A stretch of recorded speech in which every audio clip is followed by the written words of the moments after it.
Hello students, hope you are doing well. I will be your teacher for this lecture. और इस lecture पे हम class 12th की unit 3 मतलब matrices से एक बहुत इंपॉर्टेंट टॉपिक देखने वाले हैं विच इज़ इन्वर्टिबल मैट्रिक्स. ठीक है. अब किसी भी मैट्रिक्स को हम इन्वर्टिबल कब कह सकते हैं?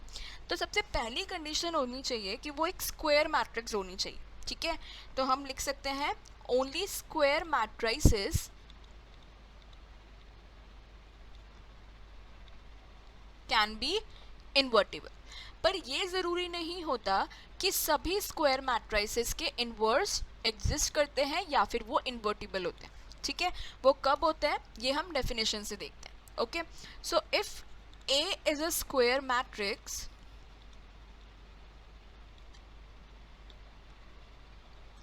of order m and if there exists another matrix B of the same order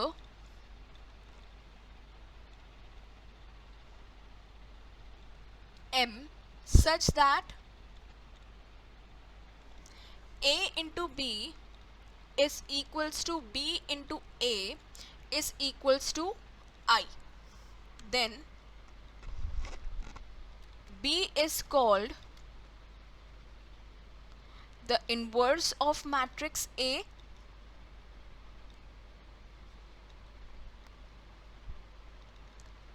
and it is denoted by A to the power -1. ठीक है. तो ये क्या बोलता है कि अगर A एक स्क्वायर मैट्रिक्स है ऑफ सम ऑर्डर M और B भी दूसरी एक स्क्वायर मैट्रिक्स है सेम ऑर्डर की. ठीक है. और A इंटू बी किसके इक्वल है? B इंटू ए के, और ये इक्वल है I के, आइडेंटिटी मैट्रिक्स जो जिसका ऑर्डर भी क्या होगा? सेम. तो हम उस केस में B को क्या बोलते हैं? A का इनवर्स, और A हमारी क्या हो जाती है? इन्वर्टिबल. ठीक है. अब देखो, अगर A के लिए B इनवर्स है तो B के लिए भी तो A सेम काम कर रही है. ठीक है. तो हम यहाँ पे एक नोट डाल सकते हैं कि if B is the inverse of A तो A भी क्या होगी? B का inverse. Then A is also the inverse of B.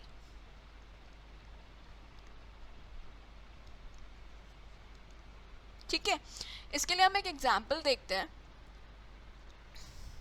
हम मान लेते हैं कि हमारे पास दो मैट्राइजेज हैं A और B. A में एलिमेंट्स है 2 1 3 2 और B में एलिमेंट्स हैं 2 -1 -3 और 2.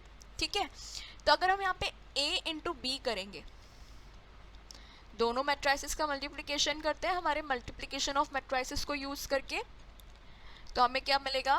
First row with first column 2 into 2 4 -3 it will be 1, then -6 plus 6 0, then 2 minus 2 0 and -3 plus 4 it will be 1. ठीक है. सिमिलरली B इंटू A करते हैं, so 2 -1 -3 and 2 इंटू A 2 1 3 2. ठीक है. फिर से मल्टीप्लाई करते हैं, so 4 -3 1 6 -6 0 -2 plus 2 0 -3 plus 4 1. ठीक है. तो A इंटू बी और B इंटू ए ये दोनों किसके बराबर है? I के बराबर. तो हम कह सकते हैं कि A B is equals to B A is equals to I. तो हम बोल सकते हैं therefore B is equals to A inverse, और we can also say A is equals to B inverse. ठीक है. तो इस तरीके से हमारे पास स्क्वायर मैट्रिसेस जो हैं वो इन्वर्टिबल हो सकती है. ठीक है. अब यहाँ पे इनवर्स ऑफ ए मैट्रिक्स की कुछ प्रॉपर्टीज होती हैं, वो प्रॉपर्टीज हम देखते हैं. तो सबसे पहली प्रॉपर्टी हमें क्या कहती है? Inverse of a square matrix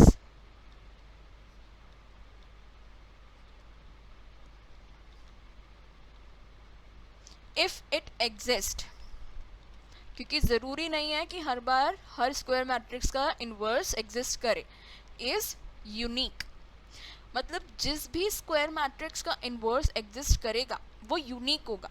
मतलब एक स्क्वायर मैट्रिक्स का सिर्फ एक ही इन्वर्स पॉसिबल हो सकता है, उससे ज़्यादा नहीं।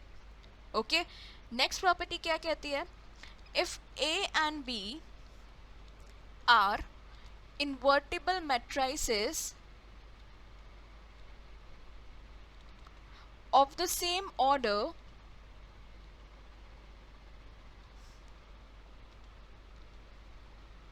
then A into B inverse is equals to B inverse into A inverse। ठीक है, अगर A और B दो इन्वर्टिबल मैट्रिक्स है सेम ऑर्डर की, तो A इंटू बी करो, फिर उस रिजल्टेंट मैट्रिक्स का इन्वर्स निकालो, या B इन्वर्स को A इन्वर्स साथ मल्टीप्लाई कर दो इस ऑर्डर में, the resultant would be same.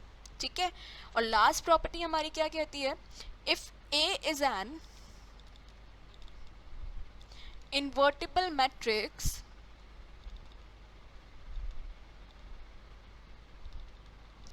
then A transpose is also invertible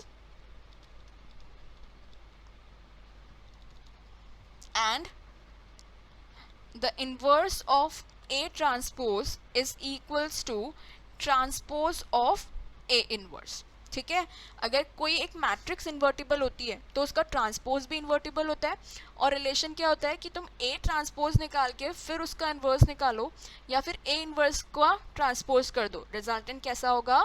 same. Okay, so I hope you understood the explanation. Thank you.